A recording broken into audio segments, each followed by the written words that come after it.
And what's up, everybody? This is Terminator Juice, and welcome to the Juice is Loose number 46. In this podcast, we're going to be discussing our thoughts and impressions of the Splatoon Direct that happened last Thursday, as well as the Splatoon Testfire beta, and with our hands-on. So we got a small group today, but I think we're going to try to wrap this up in around an hour and 15 minutes. So let's get right into it. But first, I want to welcome back a uh, original Team Juice member who hasn't been on in a while. What's up, ASAP Rel? Hey, what's going on, man? Good to be back. Yeah, good to have you back. And It's then been a while, man. yeah. He's been working me. Mm-hmm.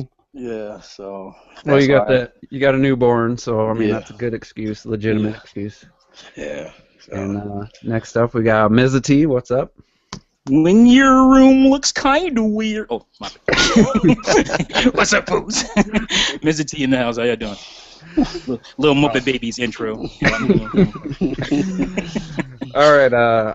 I didn't tell you guys what exactly we'd be talking about off air, but I just want to start off. Just finally, I was late to the party. This is not gaming related, but I finally watched Daredevil on Netflix and finished Ooh. that.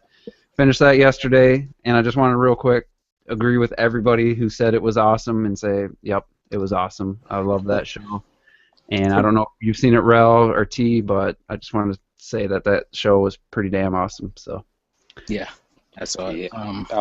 I wasn't gonna like binge watch it. I told myself I'm gonna watch a couple Yeah. episodes here and there. Mhm. Nope, couldn't do it. I started out one episode a day, and then I took 4 days off, and it was done. But I mean, that's how you do a superhero TV series. Like dethroned Arrow season 1 for me. Like I thought season 1 of Arrow was like the pinnacle of superhero Hmm TV shows, but I think Daredevil just crushed it. Great show, great acting, great writing. The only bummer for me was the suit at the end. I thought the costume I liked the black suit that he had, just the Under Armour shirt and like the mask down to his nose. I like that, even though it's not Daredevil. I was a little put off by the final form of the costume, but That actually is Daredevil. That's how he started off in the comics. Is it? And my introduction to Daredevil was the TV movie Trial of the Incredible Hulk. And remember Bill Bixby when he played the Incredible Hulk, and they had Lou Ferrigno. Mhm. Back in the day, they had these TV movies that they put out after the show was pretty much done. Every year or so, they drop a new TV movie, and Trial of the Incredible Hulk was one, and Daredevil. Matt Murdock was Bill Bixby's lawyer. Oh yeah. And that's how I got introduced to Daredevil. So he started off in that show, and in the comics, and that black ninja suit, and then he progressed to get his own suit. So it's accurate. As That's far cool. As that goes. Yeah. And I do want to admit my first forte into the Daredevil universe was Ben Affleck. Oh no. Never even heard of him until that movie was announced. That for shame. So bad. One of the worst movies that I've ever seen. So. Ral, did you get a chance to check out the show yet? I checked. I only watched the first episode. I thought it was pretty tight, but I haven't. Like I say, I ain't really been able to do anything. Mm-hmm. But I thought it was pretty good. Me and my wife are definitely gonna finish it. Yeah, it I gets. don't remember like a TV show or any movie or anything that had this much consensus on how great it was. Like, Exactly. there's many people that agree that It's it was hard great. to find people that all agree on something, especially everyone I heard say it was awesome pretty much was in the Nintendo community, and then a Yeah. few people outside that I know, like a guy I work with and stuff. But yeah, it's unanimous. Everyone loves it. It's how you should do a show. I mean, it's serious, but it's not taking itself too serious and not trying to be. But it's also not just trying to be a comic book, So Yeah. they found a good mix of reality versus fantasy, martial arts stuff. I mean, just without making it too campy or too dark. It was a good fine mix of everything. So yeah, it was just a great show. I can't wait for season 2. I know it's probably going to be close to a year, but Yeah.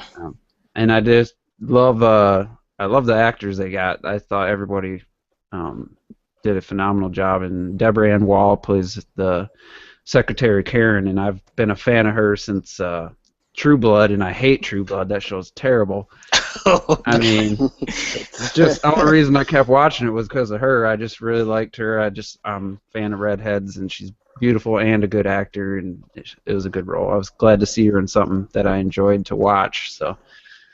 Yeah, it's just like every time I expected I would be annoyed by somebody, like I was expecting to be annoyed by her, I was expected to be annoyed by Happy, and I wasn't. Did I say Happy? What's his name? Foggy. Foggy, I called him Happy. Yeah, Foggy. I was expected to be annoyed by him, and I wasn't. Like, they didn't, do what I thought they would do. A lot of stuff in this show didn't do what I thought it would do.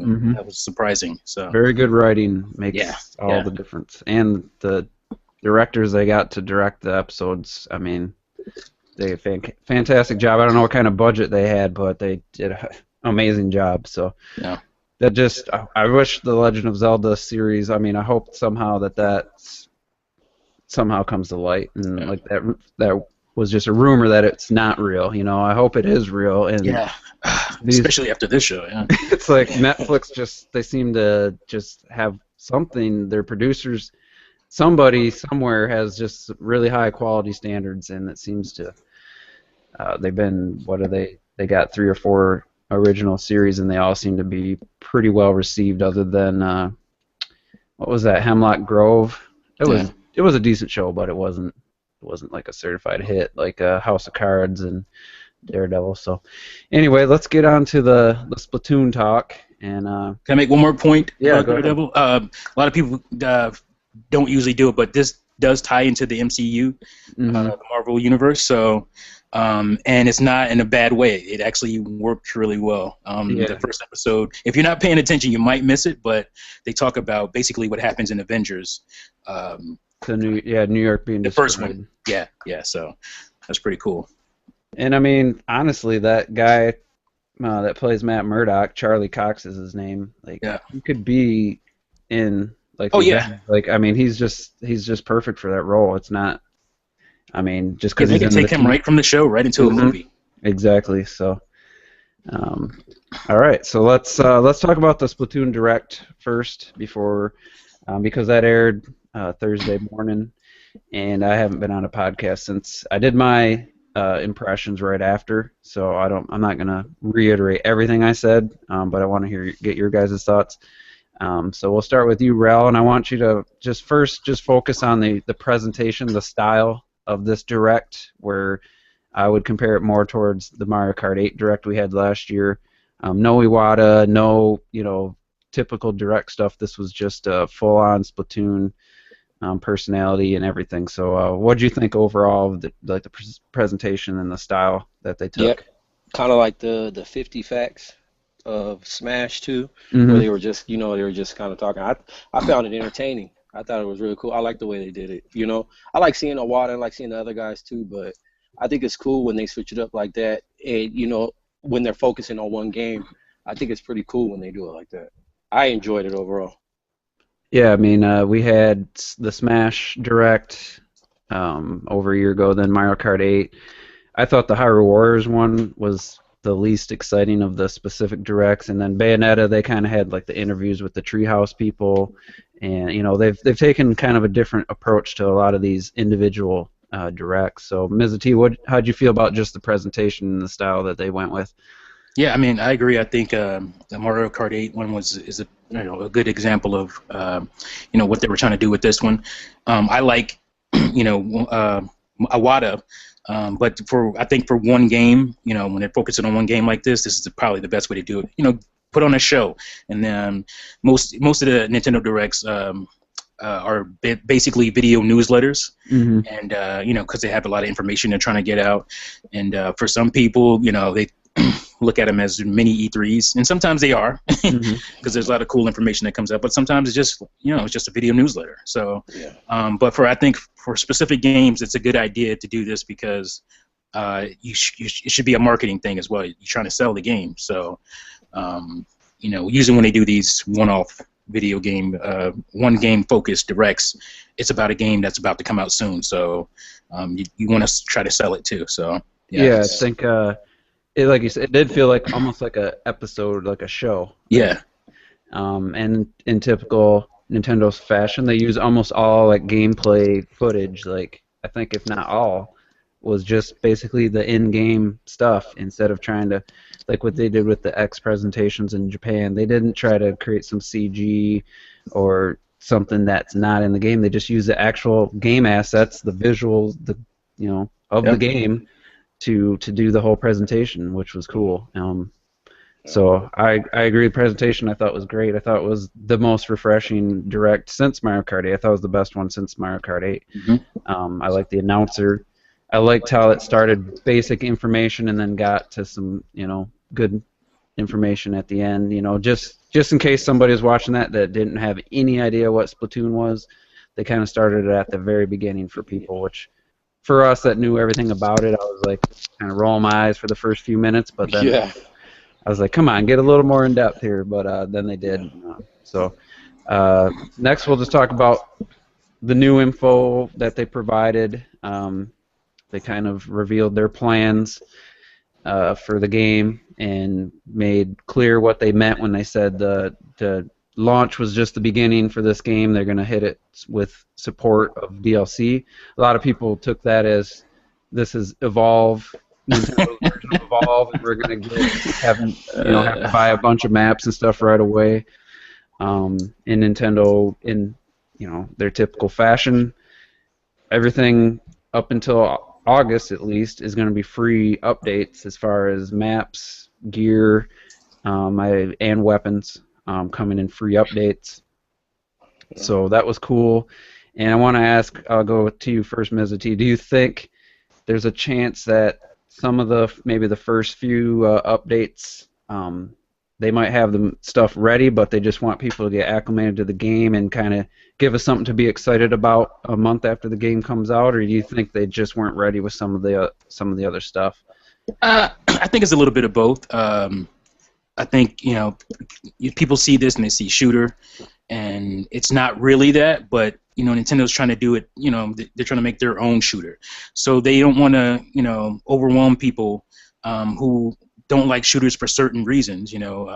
Some things are intimidating to them, and they want to make sure everybody is at a not going to be on the same level, but on a level to where they can enjoy it and not be turned off or pissed off, and not want to play it.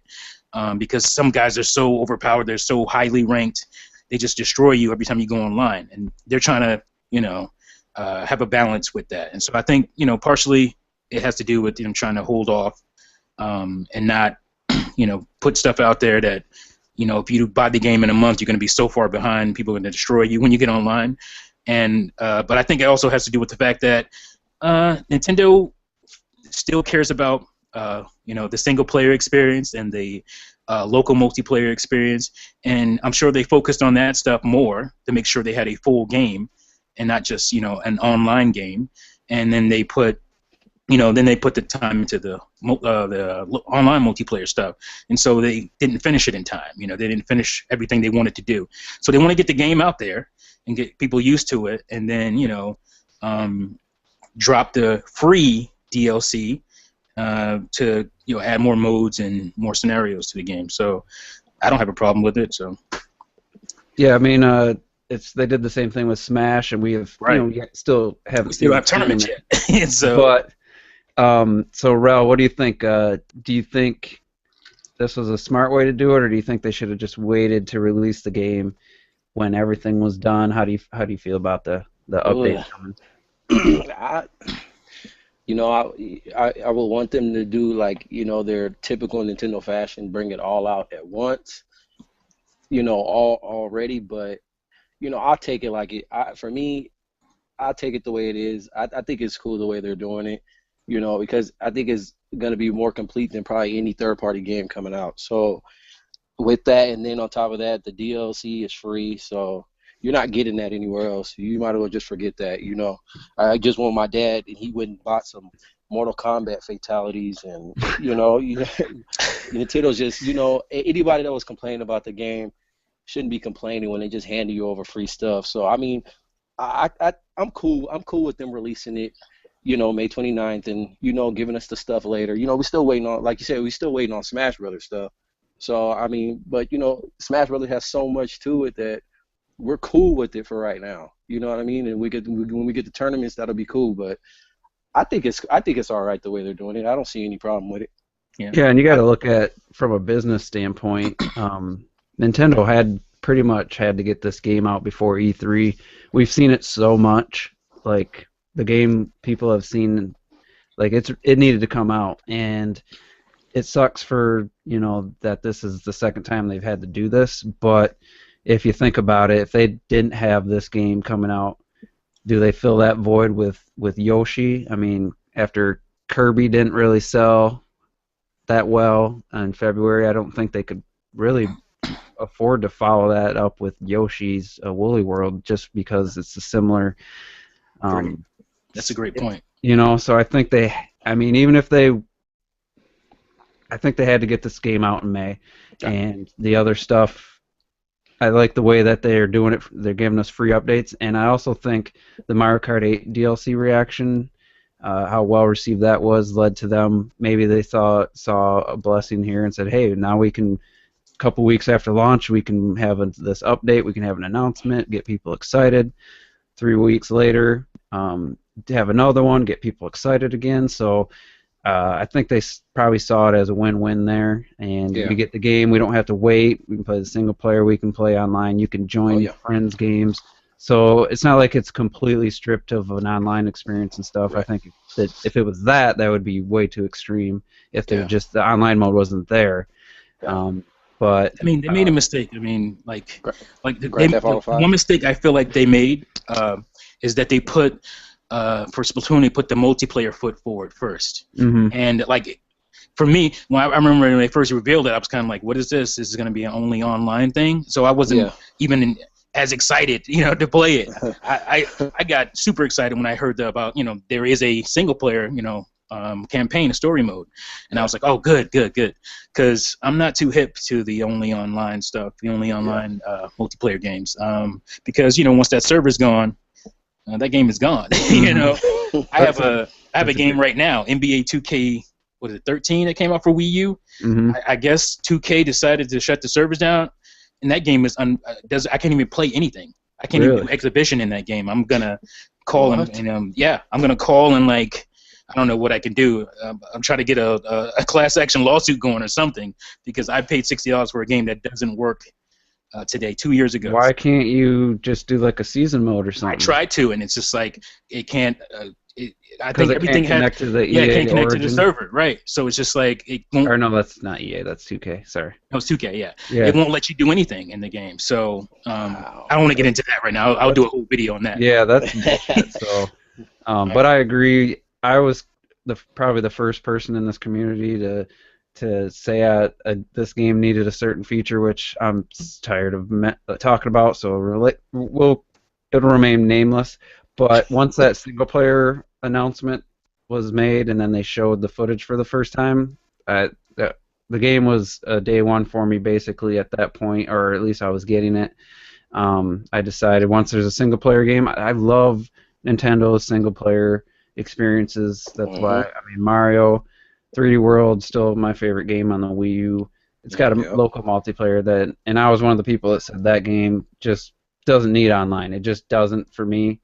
That's just for me personally. So I just think that's the mistake they made is that they put they put the multiplayer foot forward first, and they should have just put it out there, the story mode, whatever. This is a single-player game that has multiplayer in it, and I think a lot of the crying that's been going on about it would have been, subdued a little bit because when you put it out there as multiplayer first, people know all about their multiplayer experiences in other games, and that's what they're expecting right away from this. And I don't think Splatoon was ever that. So. Yeah, we've already played it online, which we'll talk about later, but I really want to get through the story, and there's also, isn't that like a separate currency or a separate thing to unlock unlockables through the story that you can actually see in the online? I'm not sure. I can't remember if you actually get points in the single player to use for the online gear and stuff. But I have a feeling that the single player is going to be really fun, and I'm looking forward to that. So yeah, I remember you being sold on it after them showing the single player. Oh yeah, That's when I got happy. I was like, I was probably gonna buy it anyway, but I was just like, I wasn't excited until I knew there was a full, single player. Yeah, and they made comparisons to Super Mario Galaxy, and then that was it. Yeah. Say no more. Yeah. Say no more. So let's talk about some of the specifics here. We got a full breakdown of how the gear is going to work and how it levels up and adds one ability like you set in stone, and then you can have up to 3 others that randomly change, which is a little bit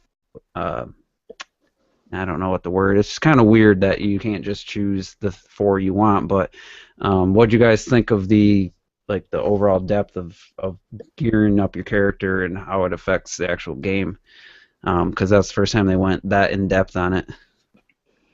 I think it's good. I think it's just showing like how much content is in the game, while a lot of people are complaining about, like it only having 5 maps online and stuff like that. It just goes to show like there's a lot of stuff in the game. That's what I think it shows. Yeah, and it's like you can actually level up individual gear so that at first they hold 1 ability, then you can level them up to hold 4 abilities, and it actually so if like these awesome looking boots or something don't do what you want it to do or doesn't have a great ability for your playstyle, you keep playing with them and get it so you can have 4 abilities on there, and then maybe it will be actually beneficial for your playstyle. I mean, if you like it, how it looks visually, then you can actually level it up to it actually helps you in the game as well. So what do you think, T, about the overall the gear and how you can individualize your character with clothing, boots, shirts? Yeah. I mean, again, to me, this is part of what I always say about Nintendo is their organic process.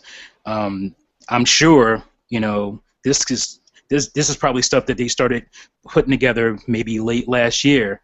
Once that single player was done, they were like, let's expand this a little bit more. And whereas you can delay Zelda when that stuff happens because people there's so many more games coming out this fall.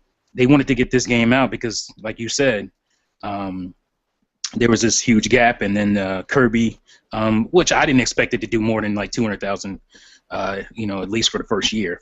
You can't put a similar game out like that, like you were saying about Yoshi, because it's another platformer, and I think they had planned on putting Yoshi out earlier. If you remember, they were saying first quarter. So too. Yeah. They were saying first quarter 2015, and that changed. Again, that's part of their organic shuffling that they do a lot. That pisses a lot of people off. But that's why they don't get release dates. Right, that's why they never get release dates, because they think organically again. But yeah, I mean, this just shows that once they got that single player down, they expanded, and now they adding all this cool multiplayer modes and stuff like that. But they wanted to get the game out there, and then get you acclimated, to the style of the game, because it is a different kind of shooter, and then release these packs that'll keep you in, because that's a cool thing about Mario Kart, is that it's still relevant a year later, and because they're still dropping stuff for it. So that's what they want to do. It looks like for Splatoon, they want to keep Splatoon selling. I mean, what is Mario Kart at? Like, I think 5 million. More than half people who have Wii U's have Mario Kart. I mean, to me, that's a lot of it has to do with the DLC. Obviously, Mario Kart 8 is an awesome game, but part of it had to do with they keep it relevant by announcing all these DLC packs and stuff. So I think that's what they want to do with Splatoon, because they did say Splatoon is going to be the Mario Kart of shooters. So So that's just like we said, I think they need to get the game out, and whether you agree with it or not, there's some merit to saying that August will be when the full game's finally out with the friends, where you can create a team and go for your 4 teammates against another group's 4 teammates. That stuff definitely would have been nice to have sooner, but the fact that whenever they made the decision, they decided we need to add this, and we're gonna put it in, and it's not gonna be any paid DLC. I'm sure there will be down the road if the game's successful. Right. But I'm glad. I was very pleased. Like, that made the whole direct for me. If they hadn't made that announcement, then I would have slightly different opinion on everything. So, but let's get on to the weapon side of it, because they had a lot more variations of the weapons than I thought they were going to have, especially like the specials and the secondaries or whatever they call like the grenades and stuff. Was it secondary weapon?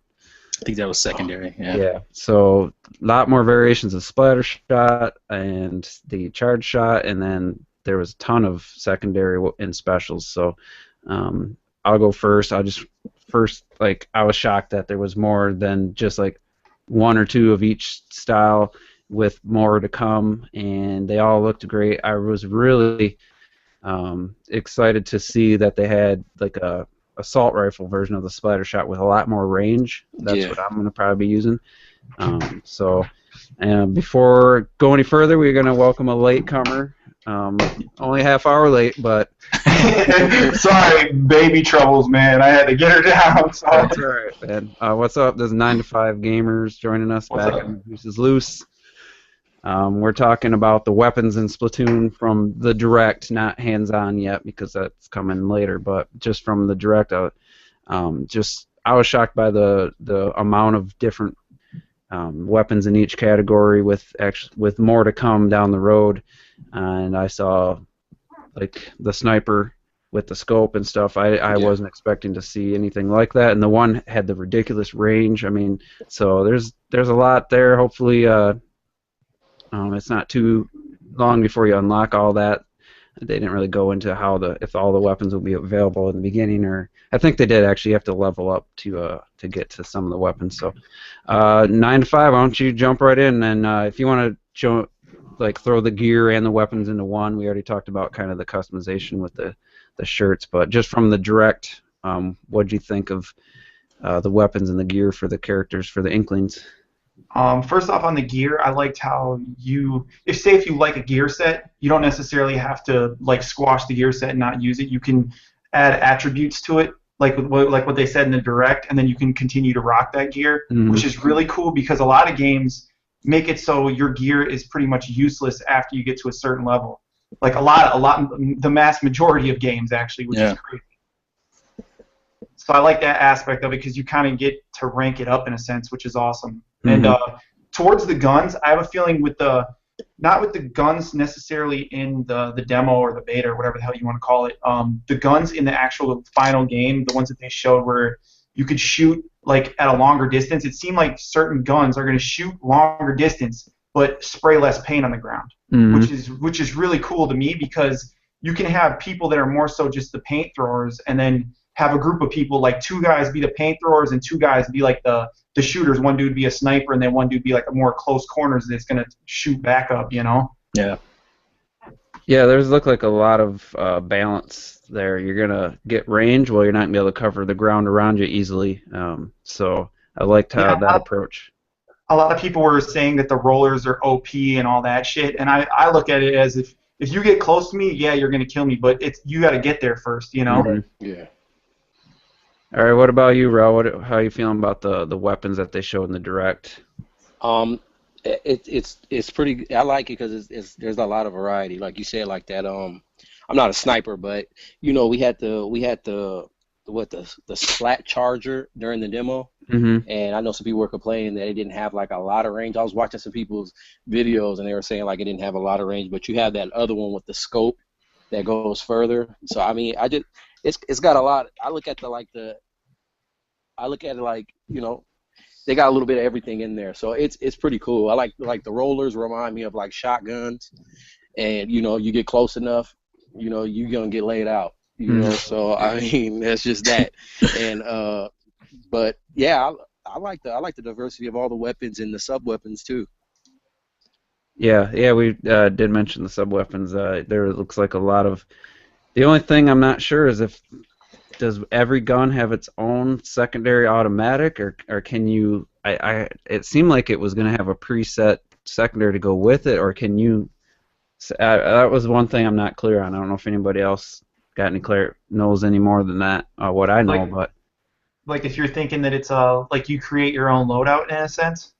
I'm not sure if you even can. I think if you want to, let's say, use the Splattershot Junior, I think it automatically gives you that one grenade. From what I can tell, that's the way it's looking. Yeah. I don't know if that's exactly correct. But it looks like that. Actually. Yeah, I think if that's how it works, I mean, then the secondary weapon's actually going to be part of the balancing of the weapon. So, and it's also going to make your choice of why you would take a particular weapon a little bit harder, because you're going to have, you got two things to look at. You got the main and the secondary, and even possibly the specials being tied to the gun. So, Ms. T, what'd you think? I know, a lot of shooters you get 30, 40 guns, but most of them are so close to each other. There's no point in having that many. Do you feel like they have a good amount of selection? Yeah, I mean, I thought, I didn't think we'd get as much as this because, I'm used to playing games where you can. I don't know if this is going to have that or not. Well, shooters where you switch, your weapon, your primary weapon. You can get, like, say you're running around with the sniper and maybe you want to do some roller action.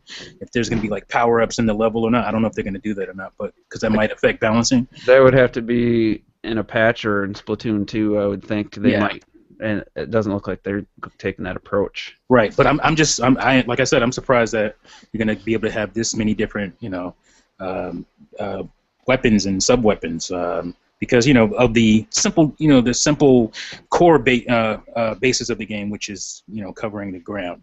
Obviously, I think Team Deathmatch or something's coming too, so at some point... Is that coming? Well, that Rainmaker, they didn't say what that meant. They didn't go into details. That could be a team deathmatch. Yeah, or people just speculate.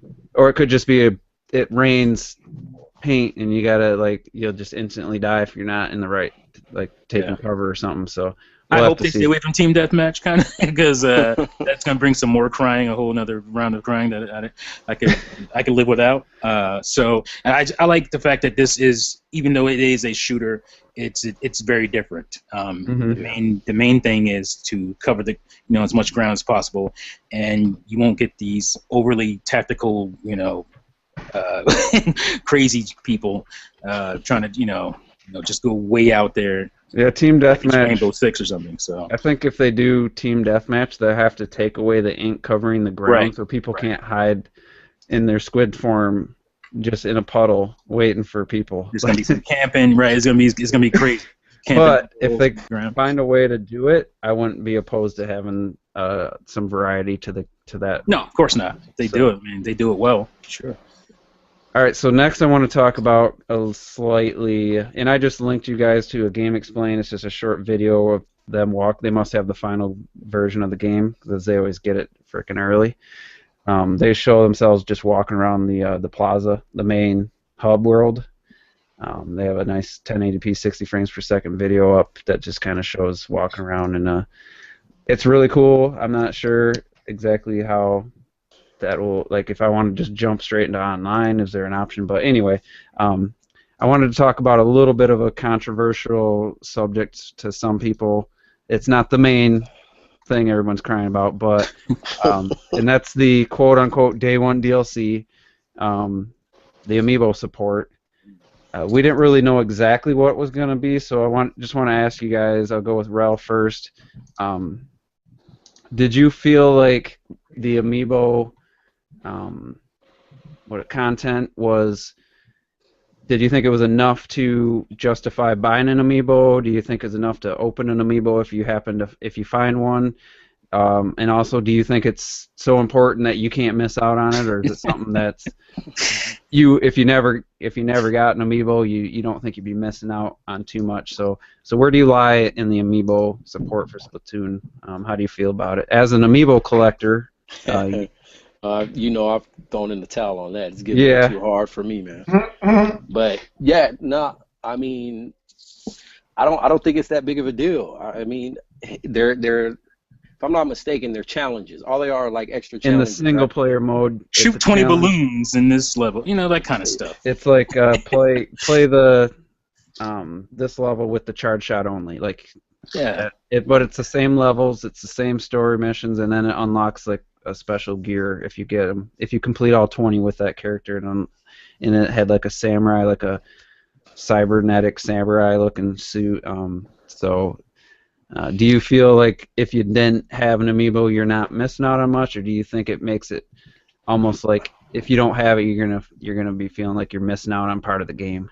I feel like okay, for example, like somebody like you, Juice, or somebody like me, we might feel like we're missing out on something because I kind of like to do everything in the game or Mm-hmm. everything.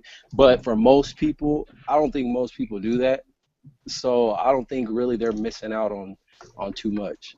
I don't think so. I just think it's just another reason to whine and complain. I don't think it's really that big of a deal. They're only, like you said, use this gun for, I think I seen one that said limited ink, I guess, for the whole level or whatever. Mm-hmm. I don't see many people playing it like that. You know what I mean? Like I don't know that many people that are just like that, like are just completionists like that, like want to finish, do everything. So I don't think it's a big deal. I just think it's just like I said. I just think it's another thing people want to whine about. It's really not that big a deal. All right. Let me pose this to 9 to 5. Nintendo has sold 10.5 million amiibos to this point. All basically most of them based on Smash Brothers, and those amiibos did almost nothing to most games. I think the best thing they added was to The Mario Toad Kart 8. thing, the Toad thing is pretty cool, and so is the Kirby in Rainbow Curse or It would be whatever. better if it wasn't just a one-time, Yes, death, yes, I agree. But basically, it didn't add a whole lot to any game. But people still bought amiibos, like 10.5 million of them so far. And one of the early complaints before the shortages and stuff was that they didn't do anything. They didn't add anything to Smash Brothers, really. I mean, except for a little avatar character you'd train. I mean, and that was it. You could play it offline, but that was it. So, if I'm Nintendo, okay, that was the first complaint. So, okay, let's start adding more and more stuff to it. So they're kind of in a no-win situation here, in my opinion, where if they add too much, then people feel like they have to buy the amiibo. If they don't add anything, then it's like, well, it's just a collectible. What's the point of having an NFC reader chip in it? So it's definitely a fine line they had to cross. So do you feel that this content is a good balance of giving you something worthwhile for if you buy the amiibo versus and not missing out on too much if you don't buy the amiibo? How do you feel about it?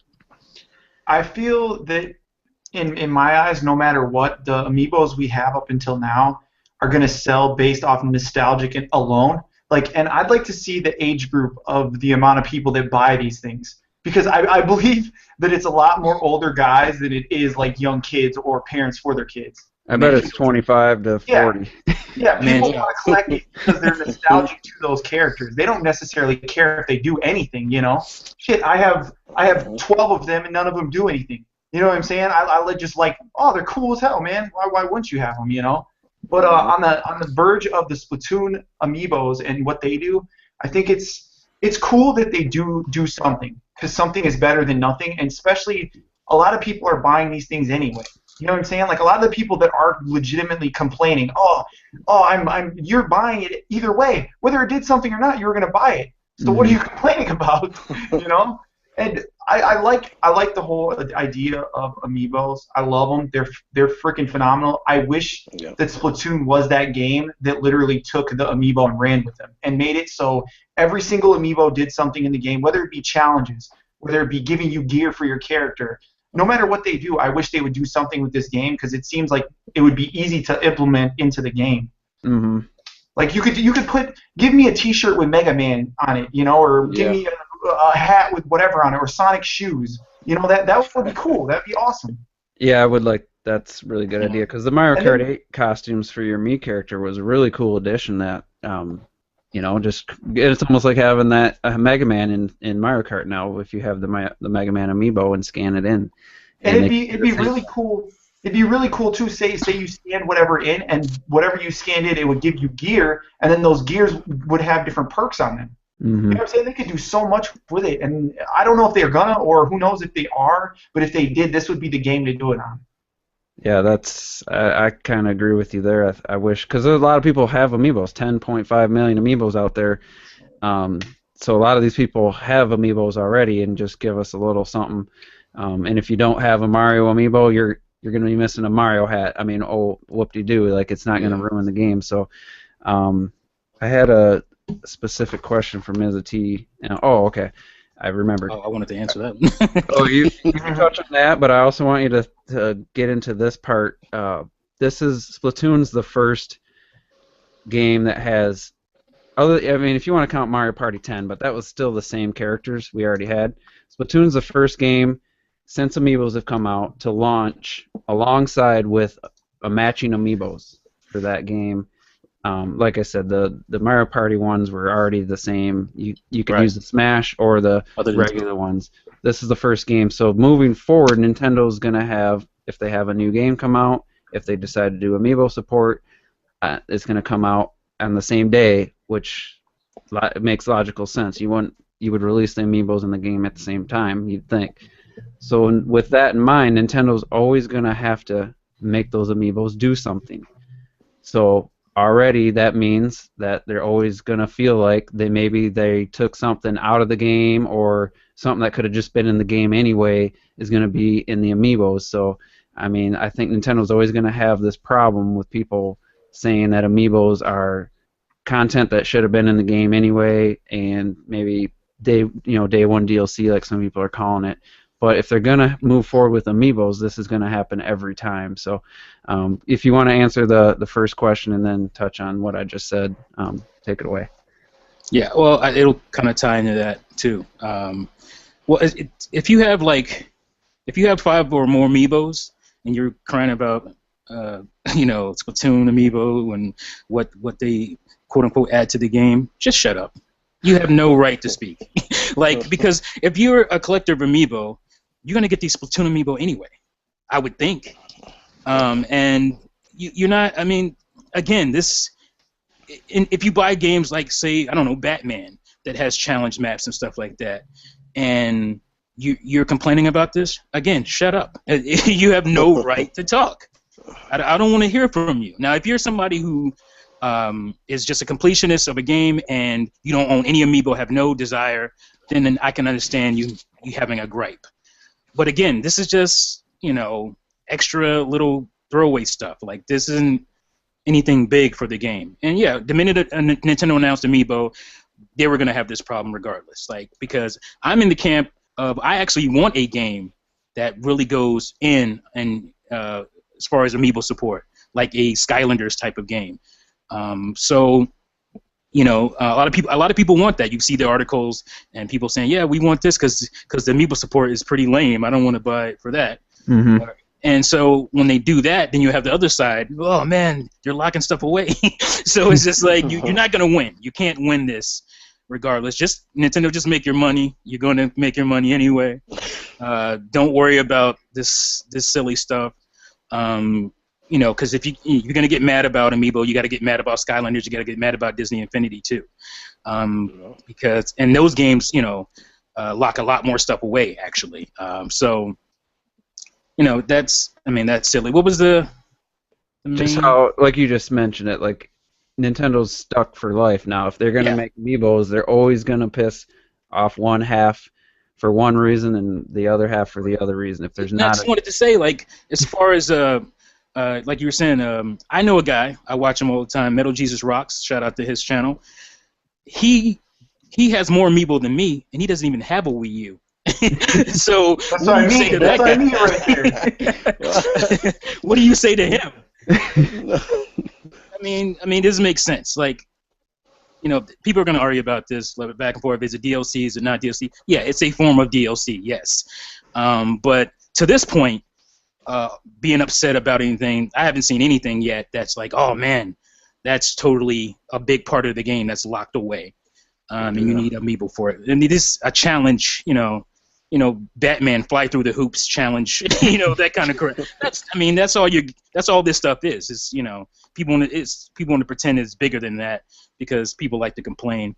gamers today seem like they only get excited, a lot of gamers, when they're complaining about something. I don't see a lot of gamers actually enjoying too much. I don't see the videos of them enjoying a game like I would expect. Not as much. No. But it's like, okay, like I said, it's $35 for the 3-pack of the Splatoon amiibos. Yeah. So is the challenge mode stuff justification for 35 extra bucks alone? No, not No. But the amiibos themselves, I've already bought 13 of them. Only 3 of which I've taken out of the package. So I like them. I think they're really cool looking. I think their paint jobs are really well done. Some of them look a little wonky, bad. That's why I kind of pick and. But isn't that the difference? Like. Well, yeah, that's what I'm saying. That's the difference. You still have that figure for life because you take care of it. Yeah. I mean, yeah. so. You have a physical object. I got my Kirby sitting right here, and he looks cool as hell. And that's the part that a lot of people leave out when they're saying it's day one DLC. You get in this actual physical collectible, and I don't even know, even if I bought the triple pack, I don't know if those challenge modes are enough to get me to open it, because I like collecting things and I don't always open stuff.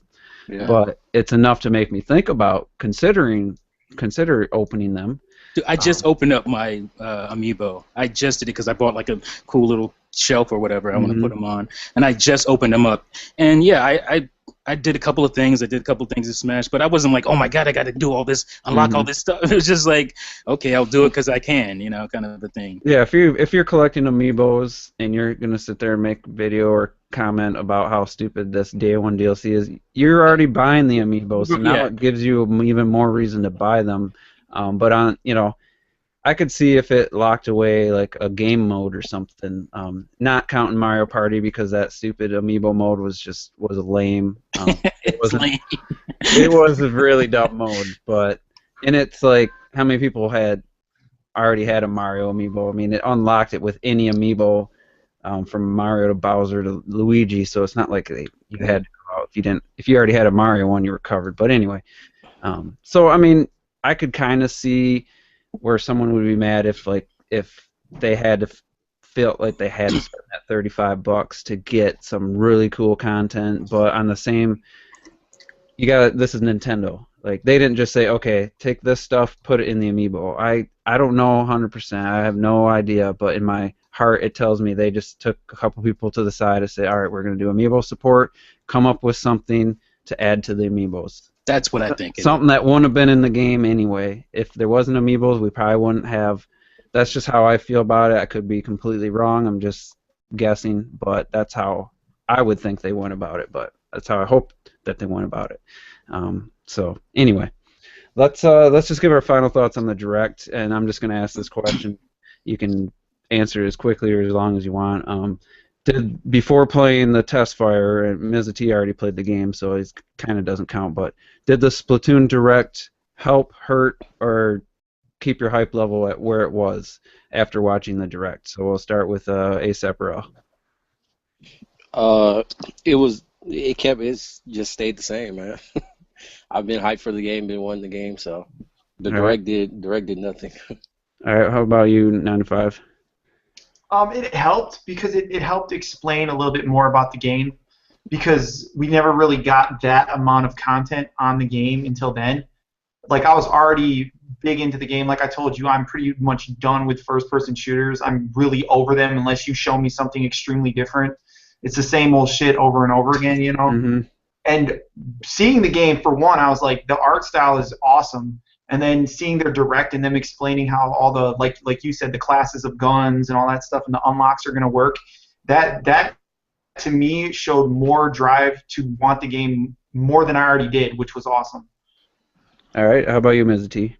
Yeah, I mean, obviously, I played the game at PAX, so the Testfire didn't really do much for me. The Direct, it definitely reinvigorated me because, like I said, they announced beforehand, but the fact that they led on to the amount of weapons and customization and all that stuff that you're going to be able to do, that whole, forgot what they call it, the Shibuya Plaza, whatever that is. Inkopolis? Right, Inkopolis. All that stuff was cool. Like, to me, this was a day went by once I heard single player campaign. So everything else is a bonus to me. And it's a free bonus, so I'm cool, Yeah, I would say the Direct definitely helped my hype level. It was already pretty high, but if we had seen the game so much the last 2 months without seeing really anything new and seeing or hearing them say that they were going to support the game post-launch kind of had me worried, but finding out that it's going to be with free content, that was just that put me over the edge. So it actually helped, made me more hyped for the game. So yeah, it was a good Direct. So now we'll just talk about the Testfire hands-on impressions. I'm assuming everyone here got to play 9 to 5. You're the only one I don't know 100% if you played it. I played it all the sessions. Okay, except for the really super early one. So I played the one on what was it, Friday night, and then I played Saturday in the afternoon. All right, I played all 3. Rel played all 3. T, I know you only hit 1, but you played it at PAX. Yeah, I played it at PAX, and I did the Friday night. I was already sold, so I was good. All right, so we already covered a lot about the game in the Direct, but let's just quickly talk about the gameplay, hands-on, the controls, the mechanics, the maneuverability. I'll start here. I was very surprised at how much I liked the gyro controls for precision aiming, and it just after the third session, I just went with it the whole time, and I was just doing really well. I was getting first and second on my team almost every match for the whole hour. So I was really surprised that I actually liked the gyro controls. I just I wasn't expecting to use them. I turned them off after halfway through the first hour, and I realized how much more precise the gyro was. So I was really pleasantly surprised at how that worked. The fluidity of the game, the 60 frames per second, is just rock solid, fast when you're in the ink. How quickly you move, how precisely you can turn, and I never fell off the map or anything because I was in squid form. I did it when I was a human, backing up or something. I kind of fell off the map at the time. But yeah. Just overall, the controls just felt really tight. I don't know why I would expect anything else, but I just wasn't sure. I liked the button placement for everything. I had no complaints, and I was really the controls were pretty much perfect from my hands-on, my 3 hours I got to play with it. So, how about you, 9 to 5? What did you think of the controls specifically? At first, it took a second for me to get used to the gyroscope, like you said, but as soon as you got used to that, it worked really, really surprisingly super good. And I switched it the second time, Saturday morning. I switched it early because I was playing with my niece because I wanted to show her the game, and she actually got it better with the gyro than with the normal analog sticks the way they're set up. Because she was so used to, she would play like a kid would, and she would try to move her arms, and it would actually do something, it worked extremely well for her. And I was like, this is a genius idea. They should have done this all along with every shooting game that came out for the platform, Mm-hmm. But yeah, I think. Is it going to have Wii controller support? No, no Wii that remote. would be. I think that's coming though. Do you? I think it's going to be in an update where. Because just like 95, at PAX I played with the analog sticks because you're tethered to the station or whatever, and I just didn't feel right, doing motion, so I turned it off immediately, and I only kept it on during the Testfire because I felt like I was under this crackhead time constraint. I was just like, I just gotta play. I don't want to go into any settings and none of that stuff. I just want to play the game, and so I just played it, and man, I was like, I think I like it better. I think it's really precise and fast, and I think if you really get used to it, you're gonna have an advantage over some people. Some people will have an advantage, I think. Use the right stick to turn, but the up and down with the gyro. Exactly. I don't know if people were trying to turn with the gyro. No, never do that. Yeah, don't do that. So that's a pro tip, and also lift the gamepad off your knees. Don't have it sitting in your lap. I just held it up, and I played for, out of the 3 hours, at least 2 of them were just the gyro, and I didn't have any problem with my arms getting sore or anything.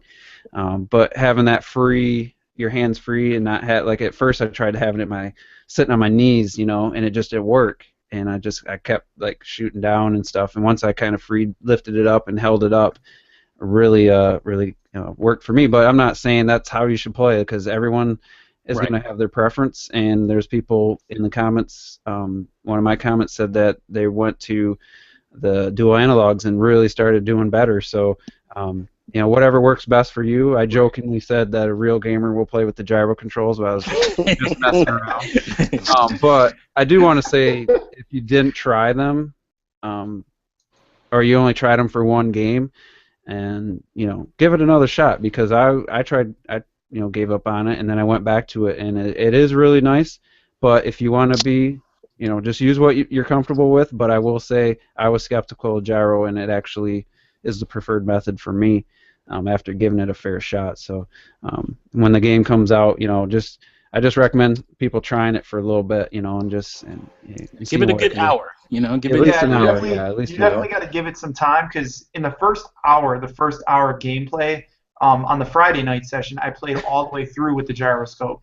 And then Saturday morning, I switched it, and then I switched back, and I was like, yeah, I'm never switching back to analog. Yeah, I didn't like it at first. I couldn't even hit one of those balloons in the little tutorial. It becomes muscle memory, like you just.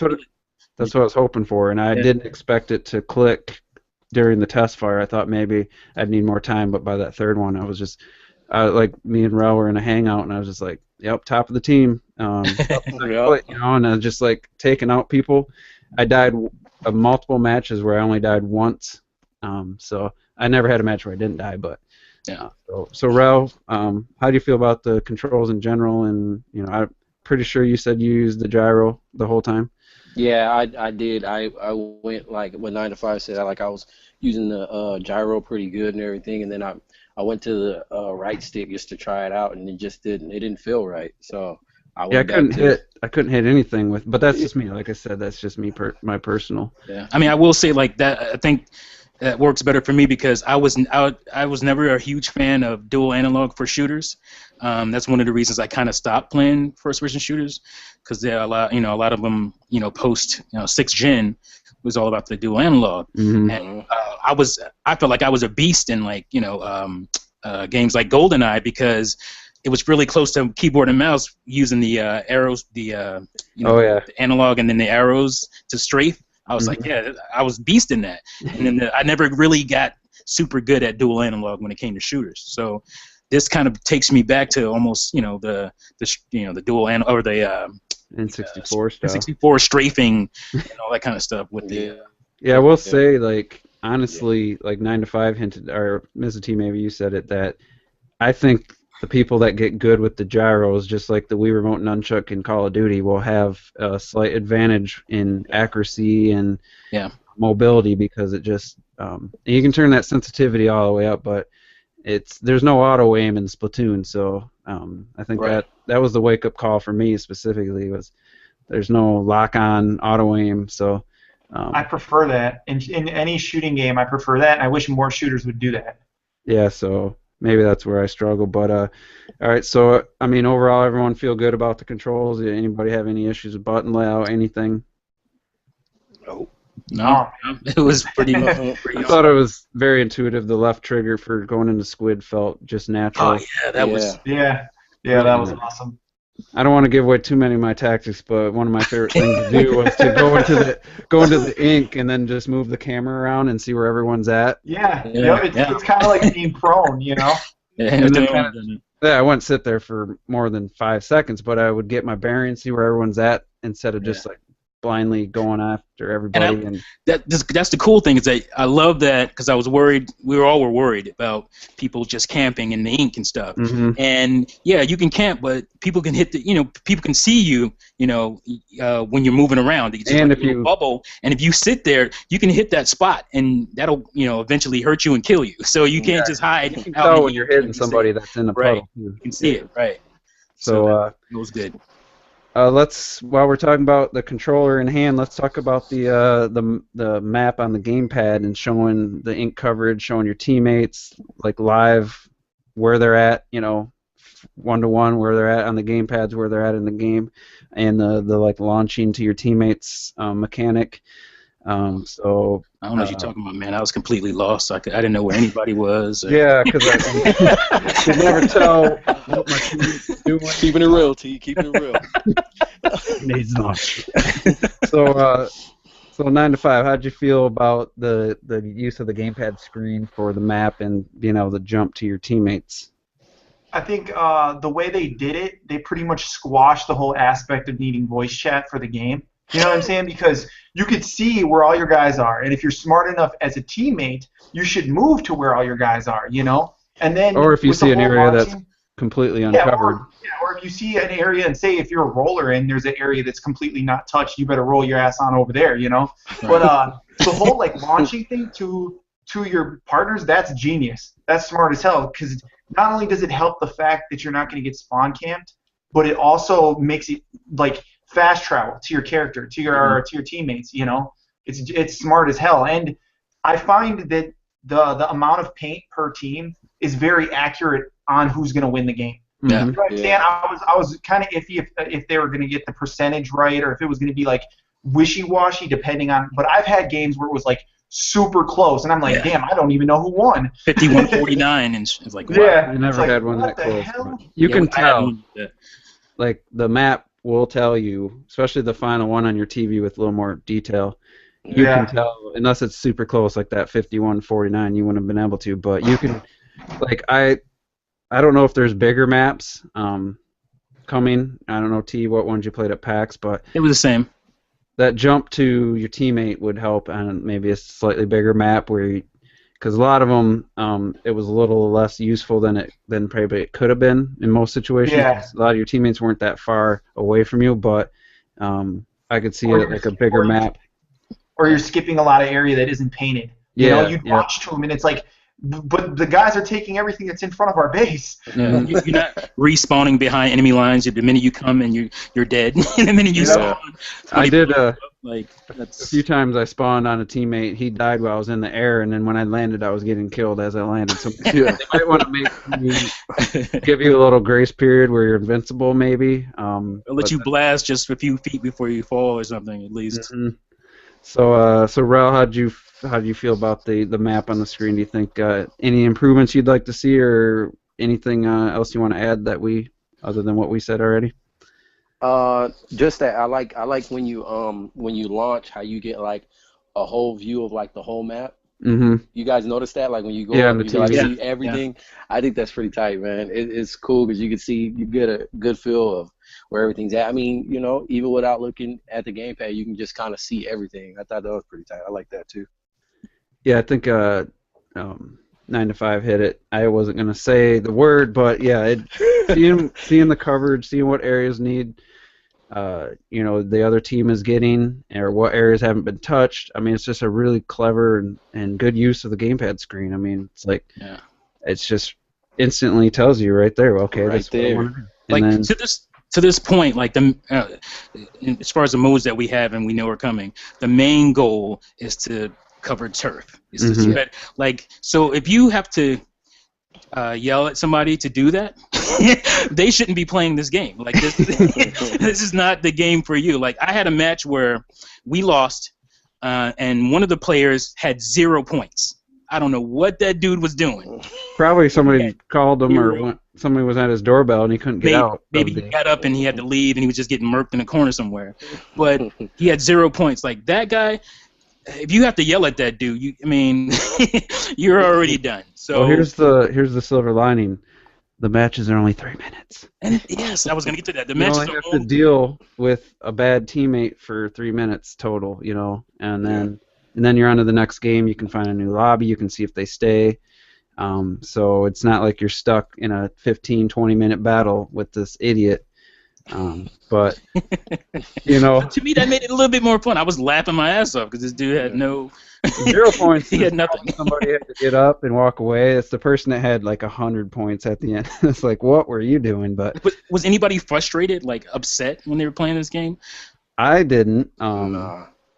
I was the whole time I was playing the game. I'm just like, damn, this demo's gonna end soon. That was the only bummer. Walk like a crackhead, like It's like watching Game of Thrones. It's like, damn, it's half over. That's how I was doing fucking these horrible. I was like, dang it, only enough time for 3 more matches possibly. So, all right. Sounds like we're all in pretty much alignment there.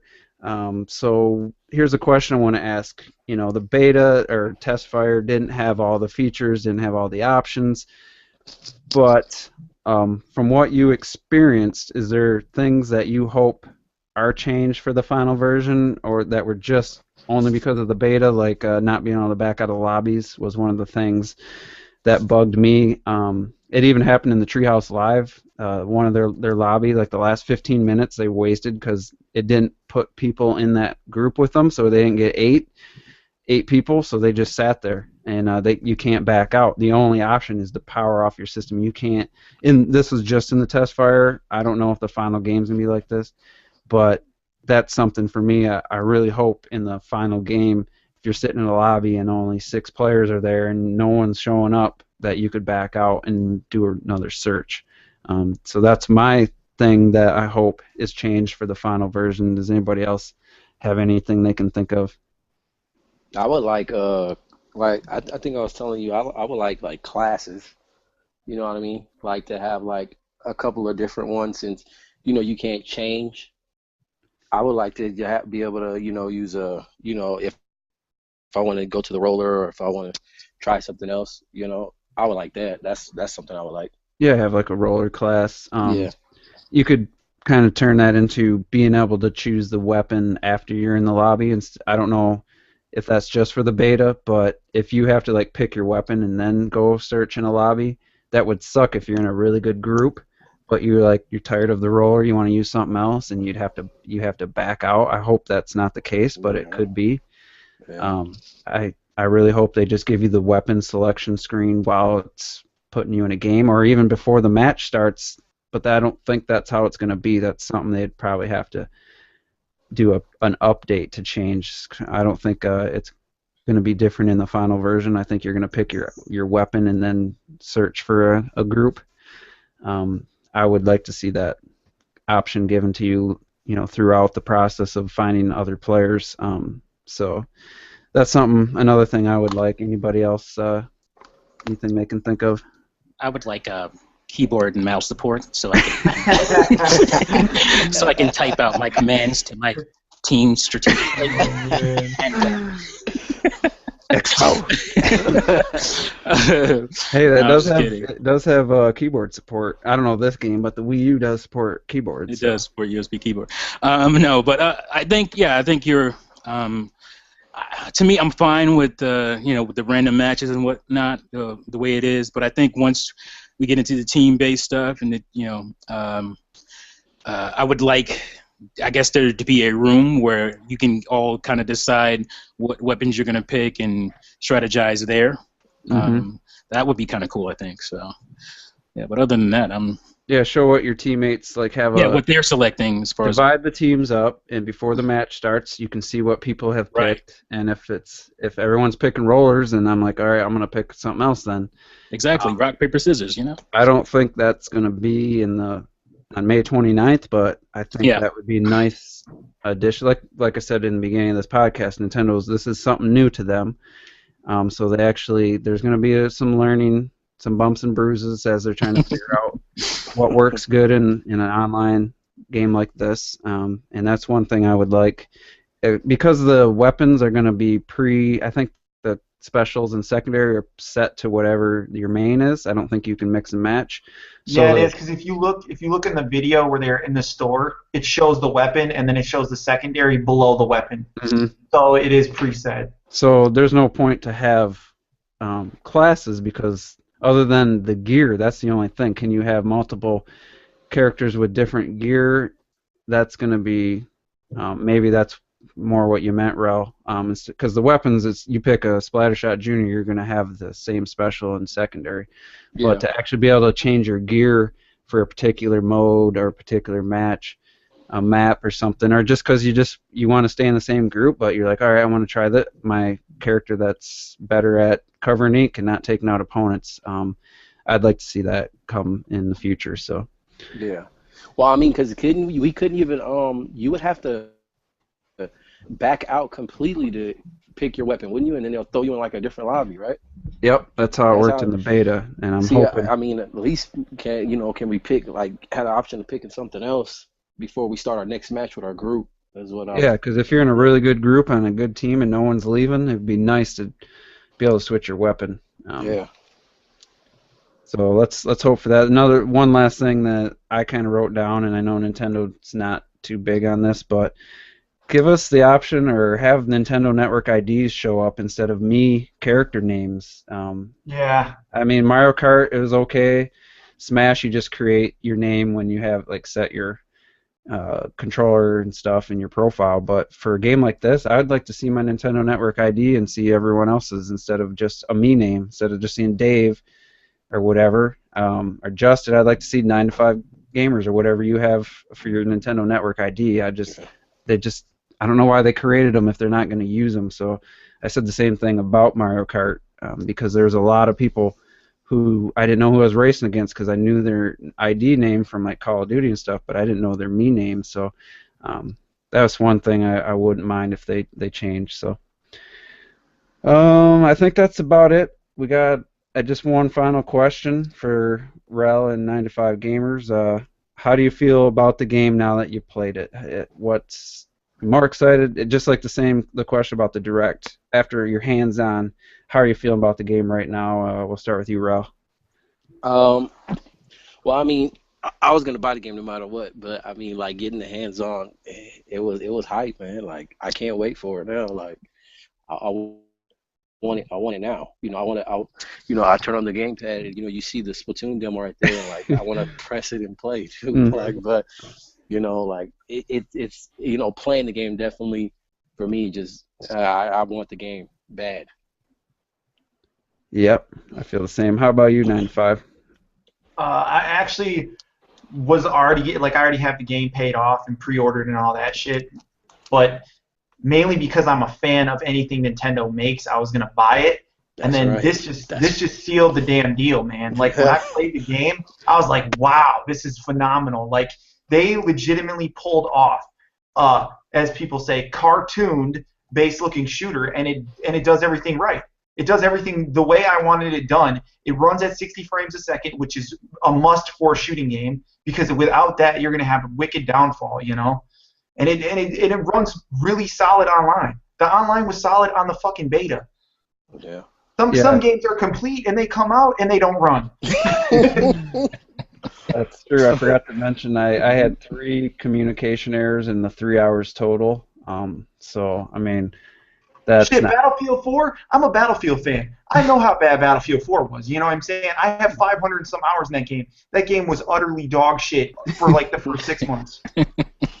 So, T, since you already played the game and you gave your thoughts a while back, let me just ask you about how do you feel Nintendo handled this beta, this Testfire, being their first time ever doing anything like this, and what do you think?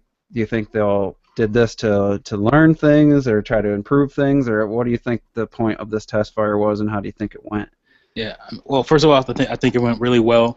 I only had one connection error problem, and that was when the beta was over. I kept trying to play it, trying to jump back in, hoping that maybe I can get in because I was already halfway in. I can get one more match in, but that was the only problem I had. But no, I mean, what was the main question? I'm sorry. How do you feel they handled this Testfire, and what purpose do you think it's going to serve for them? Like I said, they handled it well, and I think the purpose of it was to get it in people's hands, because this kind of game is one of those games that you kind of have to play to really get it. I mean, it looks cool watching it and all that stuff, but once you actually play it yourself, I think it'll you really get it, and I think that was the main purpose of it. So you think it was for the benefit of people maybe on the fence and not I think so. Nintendo testing their servers and if Yeah, the I'm game sure works. testing the service had something to do with it, but I think the main thing was to get people on the fence who weren't. Because I was on the fence myself before all of this. Like I said, because I liked the game. I thought it looked cool. I thought it was a nice take on shooters, but we all thought in the beginning it was just going to be like a multiplayer only online thing, and to give me basically a shooter platformer as the main meat of the game, and then have that multiplayer stuff be a bonus. I was sold then for sure. So yeah, I think that was the main thing, was to get people on the fence who maybe he didn't get all the information in. There was no excuse. If you have a Wii U, there was no excuse for you to miss it. So because like I said, they were putting it in the ads when you turn your Wii U on. Unless you were in Florida, like Derek Steelfox was on vacation in Disneyland, Man. so he missed it. But yeah, so yeah, I think that was the main reason. I don't think they were worried about servers all that much, but it went off pretty well. Like I said, I didn't have a problem until I tried to log on after it was over. yeah, or before it started. Or before it started, right? All right, so yeah, I think that's overall. I think we're all pretty excited, more excited than we were before the Direct and and the Testfire. I know I am, and I thought it was a good idea that they did that, and maybe they'll do it for more games in the future instead of just a demo. And I think they did the specific hour time frame just to make sure everybody was playing at the same time. Yeah. Like to have everyone all there at once. That would really stress the servers. So I think that makes more sense than just having it open for 10 hours in a day, where people get to it when they get to it. So. And cracky reasons, I mean. And then they wanted to give you a little taste. Yeah. So you can come back to the alley and see Spike when it need a bump. So, yeah, that's pretty much it for the Splatoon discussion, and we'll just get to questions, and then we'll wrap this up. So, I'm pre-reading a few questions. Most of them aren't related to Splatoon, so that's good because we just talked about as much as we probably could. So we'll go with Weister20. First time I've seen this user, so thanks for watching. The Juice is Loose. I don't know the guy's name that does the music for Xenoblade, but he said Sawano. Since Sawano is doing the music for Xenoblade Chronicles X, would it be awesome if they put it in the main theme for Gundam Unicorn along with said mobile suits as DLC? So I'm not a Gundam man. I'm not sure what he's asking exactly, what Gundam Unicorn is. So maybe I should have read that question a little bit more. If anybody has an answer. Nope. Nope. Sorry, man. I didn't hear it. I was texting. What was the question? Oh, I guess the guy who's doing X, he's asking would it be cool if he did the main theme for Gundam Unicorn and then had those mobile suits as DLC in Xenoblade Chronicles X. So I guess that would be cool. Anytime you add anything that Xenoblade is cool, but yeah, I'm not too hip to Gundam, so no. But I'm guessing he's a fan of the music in Xenoblade Chronicles X, which sounds pretty cool so far. What I've heard of it, sounds like he's a pretty good. What would you call it? Would he be a music director? Composer? Yeah. That's what I was trying to think of. Let's see. Is it Ukulele? Yeah, Ukulele. This is from Island Hopper 64. Has anyone in the podcast backed Ukulele? If not, are you interested in the game based on what we know so far? So I'll start. I didn't back it because by the time I heard about it, it was already at like 700,000. And their goal was like 160 or something ridiculous. So I'm just like, I'll back it by buying it when it's done at that point. And it hit all its stretch goals, so I didn't see any reason to give them any more money. It seems like they have more money than they need. And I'm interested in it as long as they give it, a full development cycle and it's a good game. But I'm not one of those people who's all of a sudden saying platformers are back because I've played one of the best platformers ever, in 2013, Super Mario 3D World. So it's not like been away from platformers. So I'm excited to see what they do with it, but I'm not convinced at this point. it'll be a great game when it comes out and I play it and it's a great game. I'm not gonna just already hail it a great game just because it hit 1 million in the Kickstarter. So, anybody else want to take that question? I haven't backed it, but I'm going to because I'm double dipping. I'm going to get a digital version of it, and I want the physical copy as well. So I just, I want to back it because obviously outside of Nintendo, their platformers has been pretty much dead, and I want that to change. I want it to come back, and I'm just backing it for the fact that these are rare guys. Mm-hmm. They don't need it, like you just said. But I'm just giving it a little bit more to those guys because I'm glad that they're doing what they're doing. So yeah, I'm happy they are, but it's just funny how all these PS4, Xbox One, PC guys are so excited for a right. That's bull platform when that's a negative on the Wii U that it has platformers. So but yeah, it seems like a good development team, and I think they're on the right path. I wasn't a huge Banjo-Kazooie fan. Me neither. I was a Mario fan, so yeah. But I was huge. I'm definitely gonna follow it. What about you, 9 to 5? You got any thoughts on ukulele? I was gonna back it, but I figured it looked a little too childish for me, so I didn't. No, I'm just kidding. No, I was gonna back it, but for the same reason that you didn't back it. I was at work at the time when they announced it, and then by the time I was done with work, they already had beyond the amount of money they needed, and I was like, well, there's no point in me backing it now because they already got their money. Yeah. Yeah, I mean, there is no point in backing it at this point. But for me, like I said, I'm just double dipping. I want the digital copy too, and I want to put away. Don't stop saying that because you're going to get me thinking, and then I'm going to think the same way, and then I'm going to. All right, next question from Tony Coran. Do you think the Japanese Wii U owners are spoiling us with screenshots of Xenoblade Chronicles X on the Miiverse to us Americans and Canadians? I didn't know there was a Xenoblade Chronicles X community that you could view on the American Wii U. Anybody else can? Wow, I didn't know that. I didn't know either. If you can, I think that's cool. I noticed that because my Miiverse thing was blinking the other day, so I actually went in there and I was like, "What the hell?" And I saw it like it's right on the front. You can actually look at it. I'll check that out. I mean, I think that's cool because I want to see, what people are doing in the game, and it's not like it's going to spoil anything that's 200-hour right story mode, So another thing about Miiverse, did you notice that the Splatoon billboard is pictures from Miiverse? It's pictures that people drew. Oh, really? Yeah, I didn't notice that until a guy made a video about it, and all the pictures are actual people's drawings in Splatoon. I just figured since we were on Miiverse, I'd bring that up. That's cool, because, I just searched Xenoblade Chronicles, and it only shows the 3DS game, so I don't know. I think if someone linked you the Japanese page, you could follow it from there, but you can't actually search for it, so if somebody is following that page and wants to link it to me, the Xenoblade Chronicles X Japanese community, I would definitely like to check that out, so. You could probably do it from your computer, and then, That's what I'm doing right now. Yeah.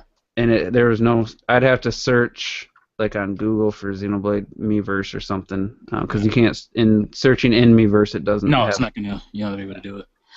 Let's see. Let's get to the next question. Retro Death.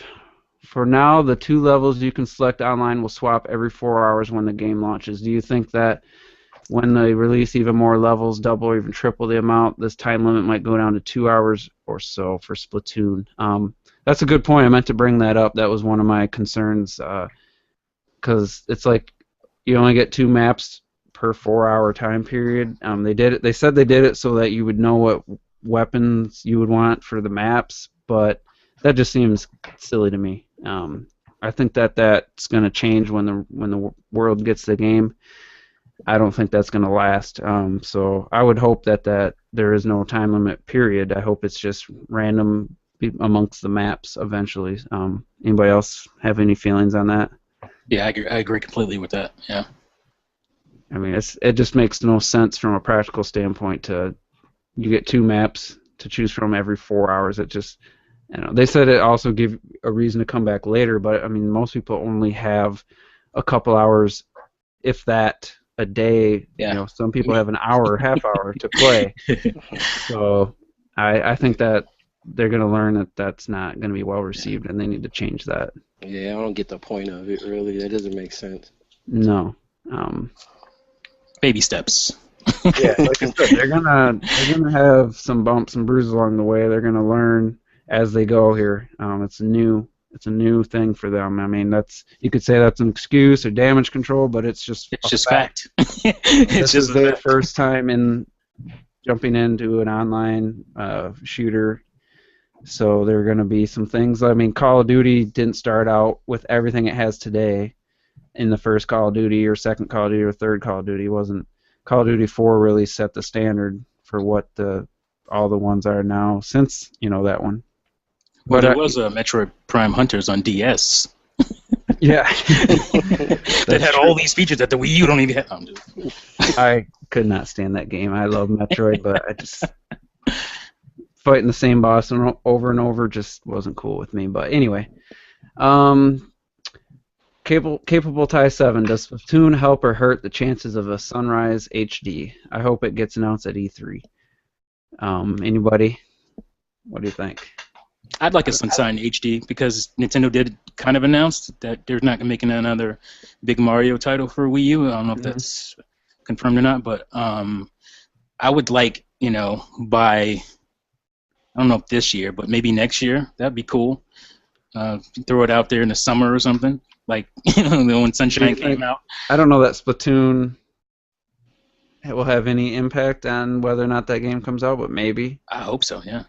Maybe have an option to have water, have a mode where one person has water and the other people have paint, and your job is to go Now clean. you're talking. I mean, come on, I just came up with a game mode. Nice. Like, perfect. Or you could have 4 guys with water and 4 guys with paint, and try to, there would have to be some kind of rules or some way to win or lose, but I mean that could be cool. You got to lock that behind the Mario Amiibo, though. So. Yeah. Yep. But I would like Sunshine HD. I would like it to be kind of like Wind Waker, be reworked, work out the kinks, make the controls a little tighter, and obviously the frame rate during the final Bowser fight, make sure that's locked at 60, not down to 15, and maybe tweak the levels where you don't have the flood, because some of those are just ridiculously hard. And we know they can put that together in 4 to 6 months because they bragged about Wind Waker HD being done in 6 months. So yeah, I would like to see that. So me too. I don't know if Splatoon will help or hurt the chances of that, but I think I could definitely see why you asked that question, because I mean it does remind you of Sunshine a little bit. So yeah, get some Delfino maps, man. Get some Delfino maps, totally. That has to happen, or I'm very upset.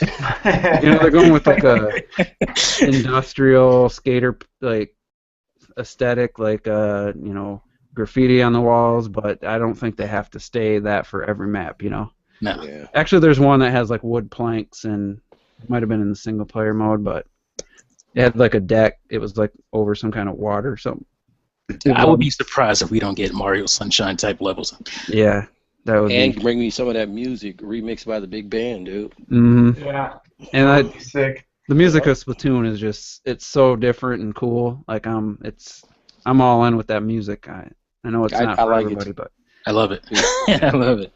All right, so Tony Karan, what are your? Dang it! I just accidentally clicked done and it went away. So let me bring it back up real quick. It had to do with President Iwata. Okay, what are your thoughts on Nintendo President Iwata's decision not to discuss the NX and their IPs on smart devices in next month's E3 presentation? He should better not be talking about NX. That's my answer. They better. Yeah. Yeah, I agree. They should fire him for that. Yeah, if they were talking about the NX, I'd be pissed off if they were. They said 2016 they'd be giving details.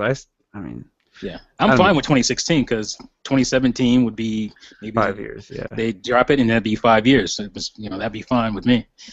I wouldn't be mad if they waited till 2018 because the Wii U's got so much more that it could do. I think. Oh yeah, I mean they can. Yeah, they can. 2019. I don't give a damn. As long as they give me great games. But yeah, I think. I don't know anybody who thought they were actually gonna like just that we're gonna actually show or talk about NX at E3 this year. Yeah, I mean, you're nuts. If you thought that was gonna happen. He said that at the DNA, with the DNA little event, didn't he? Where he said they were going to discuss it more next year. Yeah. I mean, so I don't know why it's like big news. Like they said it already. Yeah, and the only reason they even announced NX and they said this was to let people know that they're still going to be making consoles, and this is them transitioning to, but that didn't help because people are willfully ignorant when it comes to Nintendo. Oh yeah. Oh yeah. All right, so the next question is from Island Hopper 64. What do you think of the former Castlevania producer Koji Igarashi's new Kickstarter project not coming to Wii U? There's always been an audience for Castlevania on Nintendo systems, and it seems bizarre to me. Quite a contrast to Ukulele. Which Ukulele, I think the Wii U was a stretch goal. It wasn't even the main initial console. But yeah, I think it's BS. But anybody else want to? I didn't really read too much. I'm happy about that game happening. I'm stoked about that. But my thing that would really irritate me is if it goes to like weaker consoles. You know what I'm saying? Like say they port a version to the fucking Vita or something like that, then I'd be super pissed. Which they will. But yeah. Like, my thing is if it's legitimately like whatever his reason may be. Who knows what it may be? He might just be getting paid more so from them, or say he prefers to program on PlayStation for whatever reason because Symphony of the Night came out on there. I don't know if it's a nostalgic thing or he thinks he's going to get more people that are going to back him for that reason or what. But I'm a firm believer that every game that's like indie related and not legitimately an exclusive, this goes for third parties too, should be on every console because everybody should play them. Exactly. Yeah. I mean that one on Xbox One with the girl and her polar bear or whatever, dog, whatever. Yeah. That's coming to Wii U. It's coming to Wii U, yeah. Never. And I mean that's why I can't get overly upset about it because obviously I'd like it to be on Wii U. I prefer to play those types of games on my Wii U, but there's so many awesome games coming out as far as indie goes, and it's just hard for me to be too upset about it.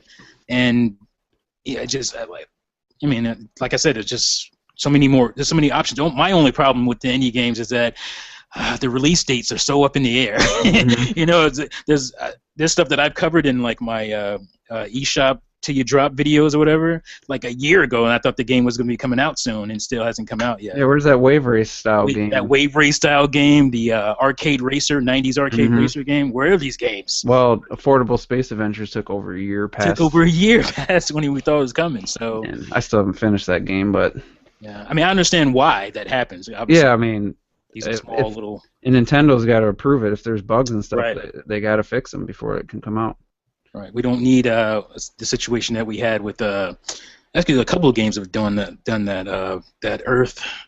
What's the one? The Citizen of Earth, and another game did that. The game where you play as a bunch of different characters.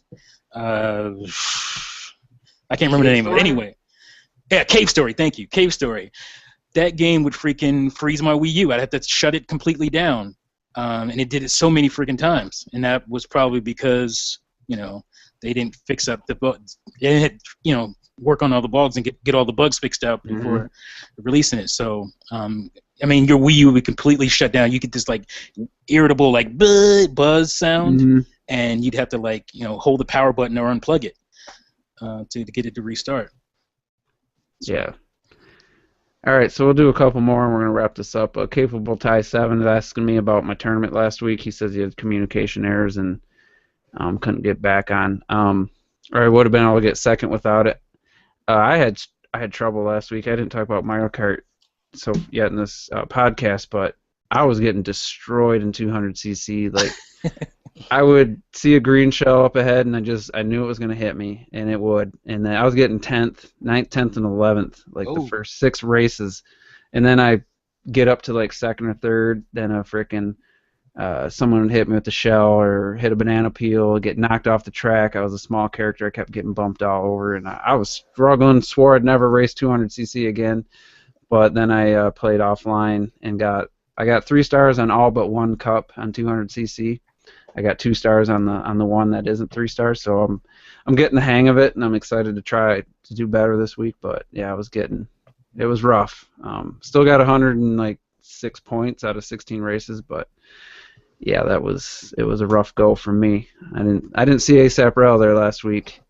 No. But, I was there for a second, and then you had like, and then I was like, yeah, I'm out. you had like 3 points or something. You had 10 points, I think. And then this one's to me again. Who is my favorite character in Game of Thrones? His is Tyrion, this capable tie 7. Jon Snow's my favorite character. He's the one I hope ends up on the throne. So Tyrion's definitely the most enjoyable character to watch. His acting's phenomenal. His character's written really well, but I just like Jon Snow as far as that's who I'm rooting for. So get off games for a second there, but we'll do one more game-related question. Let's see. This one I'm not sure about. I don't know anything about this story, so I'm gonna ask and see if somebody else knows. Tony Coran said, since Kid Icarus Uprising was a fun but difficult to control game on the Nintendo 3DS, what do you think of the trading augmented reality cards now available at Nintendo's online store? And they are sold out. So I'm not sure how the Kid Icarus Uprising ties in with augmented reality cards. Does anybody know anything about that? Yeah, it comes with a set, and I don't remember what they really do to the game. You scan them in. It's like a mini game type thing. Yeah, something like that. I don't know. Yeah, I did that with the ones that come with the card, but is this something that ties into Kid Icarus, or is it something completely? Is he? I don't remember. I just played the game. I don't really remember messing around with any cards or any of that. Yeah, it seems like ancient. So long ago. They're saying that you can get them online, and now they're sold out. Like I don't know anything about that. Sorry, Tony. I could see that because stuff like that, when it comes back, it does sell because it's so niche, and you can buy the game, and I don't think you can find a game in store. It's one of those games that is like $60 or $70 now for the physical game because you just can't find it anywhere. That's happened a lot with 3DS games, actually. I still got Ocarina of Time 3D is like $80. I still got my Codename Steam still sealed in the plastic, so someday. I haven't found the time or the desire to open it yet. I know it's probably stupid, but I just been busy with other things, and my 3DS just isn't calling my name right now, so kind of taking a break from the 3DS. But anyway, if a year from now no one can find that game, I'll sell it for $100. Still sealed. Yeah, I bet that's gonna be a rare one too. No, you don't want to sell it though, but. Yeah, I do want to play it someday. It's just hard to talk myself into doing it when there's. I got Netflix a while back, and I caught up on all these movies I'd missed, and now I have Netflix streaming. I watched Daredevil, so yeah. Anyway, we're gonna wrap this up. Went about half hour longer than I was hoping or planning, but that's all right. We had a good discussion. I want to thank the viewers who stuck with us this whole time. Great questions. I didn't get to every single one, but I think we did a good amount. So. I want to thank my guests for joining me. Good to have ASAP Rel back, so we'll go to you first. Any final thoughts, anything you want to say before we call it a night? I just want to say, usual thanks, Juice, for having me on, and it was cool talking to these guys on here. I love talking to T and you, man. Like I always say, you two and Red are my favorites. So, it's cool. Speaking of Red, man, he needs to come back to YouTube and be a savior. This community has just been shit without him. Done bonkers without AGL. Every time he tells me why it's taking him a while to come back, it's like a different reason. I don't know. Whatever it is, Red, come back to us. Fix it. Get it taken care of. I mean, I will, if you need something, let us know. We'll provide it for you. If you need no doubt. We got you. So, come back to YouTube, please. So, 9 to 5. Any final thoughts? Anything you want to say before we go? No, just thanks, man. Thanks for having me. Sorry for being late and shit, you know. Life is a bitch sometimes. No, I'm just kidding. But I'll be posting another Splatoon video on my channel. If you guys didn't get to play Splatoon, you guys can at least come check it out if you'd like. Newborns and babies, they don't care about your schedule. So. No. And I want to say for all the people that are boycotting Splatoon, Game Explain has the final version, and they're uploading videos today. They have at least 2 videos uploaded already. One's a boss fight on the single player. So those people that aren't getting the game, you can watch Game Explain play it. So Nintendo Minute dropped a video too. Did they? I like them. I mean, even though you're not interested enough to buy the game, I'm sure you'll watch the videos. So Game Explain, I'm gonna avoid them. I don't want to see any spoilers from the single player. But 3 weeks to go. The game's probably gold. And they already have the review copies out. That tells you that I heard that it was highest. Quality, that's what that means. Yeah, they're not scared of the review highest scores. Selling or most pre-ordered on Amazon. After it was #1 on Amazon after the Testfire. Yeah. In Direct, so it'll be okay. It'll do okay. Yeah, I mean, it might not go out of the gate selling 1 million copies in the first week. I mean, I know it won't, but. I think it could have some legs, just like a lot of Nintendo games, and I would expect it to do fairly well. And if somebody had to wait till August, then by the time they're going to get, obviously they're going to have a better game in August than we're going to get in May. But I'm not going to wait, so I want to play it. My skills will be up, and you'll get destroyed. But Yeah. Yep. So, Ms. T, anything you want to say? Anything you want to promote? Now's the time. This week is. I'm hoping I'm gonna have a lot of stuff. I'm trying to get a lot of stuff out before I go on vacation this weekend. So, just definitely stay tuned. It should be up tonight, maybe tomorrow. My last thoughts on this whole Splatoon stuff. So you're not gonna want to miss it. Yeah, you're not gonna want to miss it, and it's gonna probably piss some people off. But it is what it is. Bring your butt paste. Have your butt paste on the ready. Is that what you're saying? Have it on the ready. So just like you took your shot at a hip hop gamer, everybody laughed. But hip hop probably. This too. You better be able to laugh at yourself here if it's directed at anyone or any group of particular, probably haters, I'm guessing. But. All right, I'm looking forward to that. So anyway, this is going to be it for the Juices Loose, number 46. Almost coming up on a year since I started these. The first 3 were titled Mario Kart Mondays, and then I switched the title. And I didn't do one every week. I skipped like 3 or 4 weeks, so it's not going to be quite lining up for 52. Will be like a year after. So. But getting right up there close to a year, I think 3-4 weeks from now will be a full year since I did my first podcast. So I just want to thank everybody for sticking with me. And the first 3, I think the first 2 were just me, and then the 3rd or 4th one I had Derek Steelfox, and then I got Mike and Rel on. So I want to thank them for being the first guests that I ever had when no one else wanted to be on the Juices Loose. And, almost a year later, I'm always honored and humbled to have people asking if they can join. I like to keep the group small. Like today, I was planning on 3 at the most, so that's kind of where I like to keep it now. And but yeah, I try to mix it up a little more now. I know I'm not like, it's not like I don't like having Steel Fox and Mike on. I try to mix it up, get different opinions, try to bring on new people and introduce people to like 9 to 5 gamers, because I think you got a great channel. So that's kind of what I'm doing. So I just want to thank everybody who stuck with me since the beginning, and look forward to another year. I'm not getting even remotely bored with this, and it's always fun having people to talk to about gaming every week. And so yeah, it's kind of my outlet. It's the reason I don't need a certain feature in some games, because all I'd want to do anyway is just kind of BS with people. So I think this is a good way to do that. And yeah, so that's gonna be it, and we'll see you in the next video.